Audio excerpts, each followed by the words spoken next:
Hi, Susan Hamilton here, and you're listening to the Offbeat Business Show. Thank you so much for sharing your valuable lunch hour with us. We really appreciate you. The Offbeat Business Show and magazine are all about supporting American business influence and getting you stronger in your business by having conversations that are not being had. So let's just talk it up. I've got a great treat for you today. I'm talking with David Shaw of Walk the Paw. It's a local business right here in the Dallas area. And David, thank you Yes, so Marty. much for joining us today. Hello, Susan. So tell our audience a little bit about what you're doing these days with your dog walking company. My business is structured to help people who are lovers of pets, who own pets, cats or dogs, who love them but don't have time to take care of them because of their lifestyle or their schedule. So do you think business owners get really busy and they don't have time to take good care of their dogs sometimes? It happens. There's a lot of animal lovers in Texas, and there's a lot of busy people who also own animals. It really works out that way for you, doesn't it? And unfortunately, a lifestyle that's too busy is not healthy for the animal, and that's where I come in.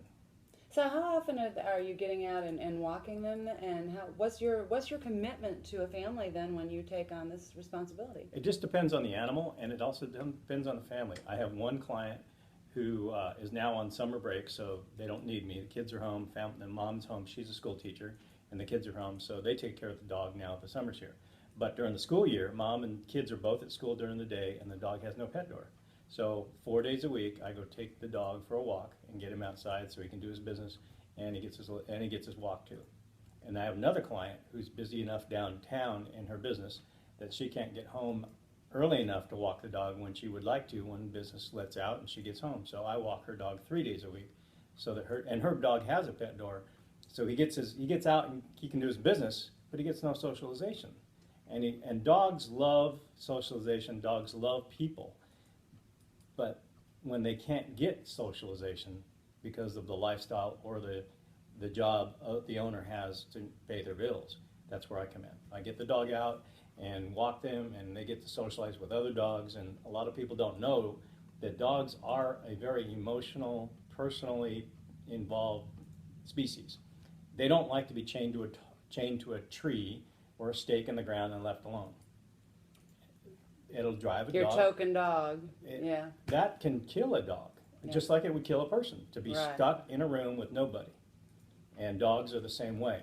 They're not happy, and if that's what happens, if they're stuck in a room by themselves with no interaction, they start doing things that you don't like. Right. Chewing on the carpet, chewing on the door, chewing on the walls. I've seen pictures of dogs who have eaten drywall. Just Oh my goodness. consumed it, and it came out the next morning when they went outside. So when you were talking about socialization, do you take them to the dog parks then, where they get to play with each other, or how do you do that? That's what people would think. Yeah. Now, dog parks are for dog trainers and dog walkers and pet sitters. The word dog park is usually a bad term because most dog parks are unregulated, which means it's kind of like going swimming when you're a child, and they have lifeguards. But in a dog park, there's no lifeguard. Dog parks are open game for anybody who wants to bring their dog, and there are no rules because there's no lifeguard. There's nobody there to monitor anything. So if your dog has not had rabies, has not had a rabies shot, and maybe it's had no vaccinations, nobody's going to know. And you can take your dog to the dog park, and if it bites another dog in a fight, it's all about honesty. If it happens and you lie and say, "Oh yeah, my dog's got shots," no problem, and you walk away, there could be a serious problem. Nobody knows anything at dog parks. There's no legislation. There's no licensing. The city has licensing, but the city's not there watching the dog park. Interesting. So how do they get the socialization then? I get my dogs out together. We have most dogs can walk with other dogs once they've met and agreed that I'm okay, you're okay. That's funny. And the dogs I walk, everybody's happy. They all like to walk with each other, and that's not a problem because they had their shots. They know how to behave together, and that's the socialization. They don't need 19 dogs to be socialized. They just need a couple good friends during the week that they know they're going to be walking with, and everything's fine. Well, that's cute. So how many dogs do you have?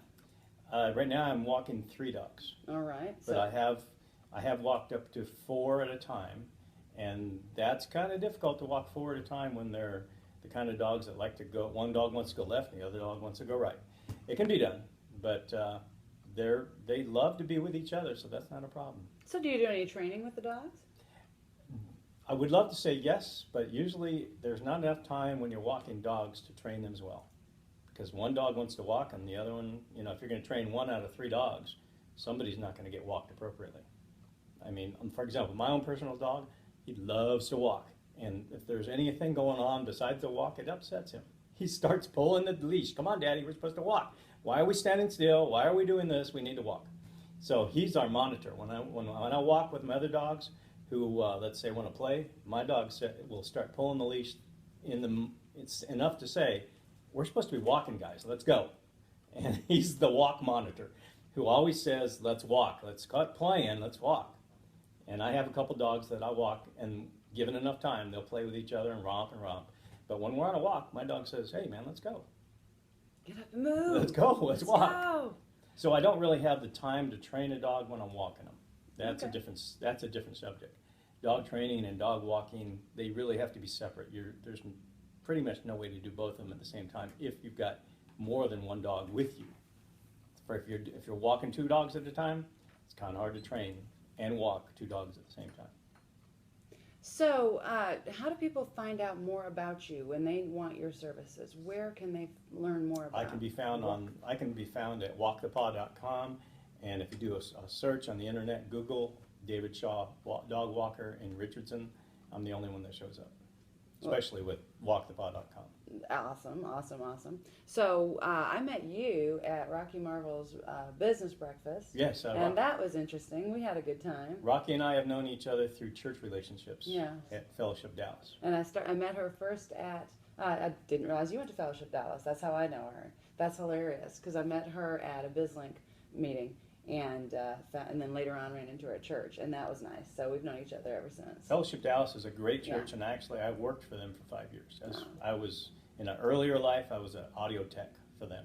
Ah, very, very interesting. It's very interesting. So I would tote around speakers, microphones, amps, mixers, and set things up for small concerts and whatever thing had to happen during the week or during the weekend. Call David, he's the audio tech. Set it up. Well, during the time that I met you, we had started to talk about the veteran interests that we have. Yes. And I was really thrilled to learn about the organization that you're supporting. And when we're about to go to break, and when we come back, I want to talk a little bit more about that. And let's give them some exposure. Oh, now because yes, right? Yeah. Now you're getting to the heart of what I love to do. Awesome. Because, friends, our military has kept America strong for many, many years, and we've got to do everything we can to integrate them back into society, love them, and make sure that they don't have needs unmet after taken care of as much as they have with us. Absolutely. So thank you so much for listening. We will be back in just a few moments. We're going to take a short break, and then we'll be back with David Shaw of Richardson's Walk the Paw. And until then, this is the Offbeat Business Show. Do what? I was going to say, don't go away. Yeah, don't go away. He's going to exit that right out. Yay! We sound good. Yay. We sound Okay. good. Sounds good? Look who's here. Hey, how are you? Good to see you, Montel. Good. Montel, I want to call you Montel. Do you want to hit me every time I do No, that? everybody calls me mine. Yeah. Rum and Coke. Oh, my. Just to relax. Well, rum and wine. No Coke over there. Well, I have. It's in the refrigerator.